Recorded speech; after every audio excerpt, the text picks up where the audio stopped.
శ్రీచక్రము అంటే డెఫినేషన్ ఏమిటి, నిర్వచనం ఏమిటి?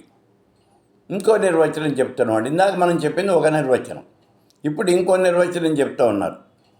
బిందు త్రికోణ వసుకోణ దశారయుగ్మ మన్వస్త్ర నాగదళ షోడశపత్రయుక్తం వృత్తత్రయంచ ధరణి సదనత్రయంచ శ్రీచక్రరాజ ఉయిత పరదేవతాయా.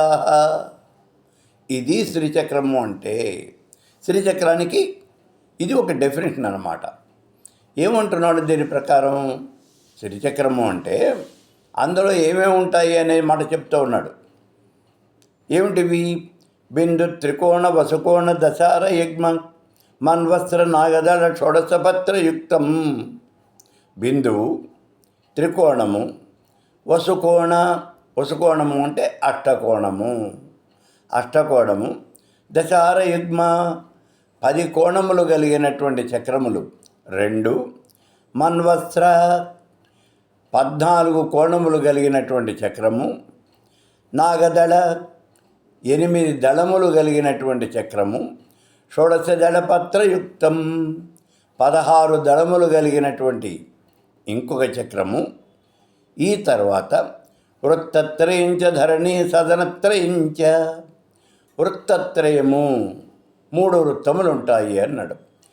16 దళములు కలిగినటువంటి ఈ చక్రం తర్వాత వృత్తత్రయం ఉంటుంది, 3 వృత్తాలు ఉంటాయి అన్నాడు. ఆ తర్వాత ధరణి సదనత్రయంచ, భూపురము అంటారు దాన్ని. ఈ భూపురం కూడా 3 గీతలుగా ఉంటుంది, అందుకే దాన్ని భూపురత్రయము అంటారు. అదే చెప్తున్నాడు, ధరణి సదనత్రయంచ. ఇదమ్మా శ్రీచక్రం అంటే. శ్రీచక్రరాజ ఉయిత పరదేవతాయా. ఈ రకంగా ఉన్నటువంటి ఆ శ్రీచక్రం పరదేవతకి ప్రతీక.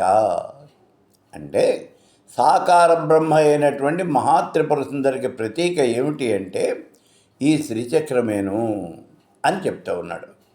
కాబట్టి ఇక్కడ శ్రీచక్రంలో బిందువు, త్రికోణము, అష్టకోణము, దశకోణములు 2, 14 కోణములు కలిగినటువంటి చక్రం, ఆ తర్వాత అష్టదళం, షోడశదళం, ఆ తర్వాత ఉన్నటువంటిది వృత్తత్రయం, ఆ తర్వాత భూపరత్రయం.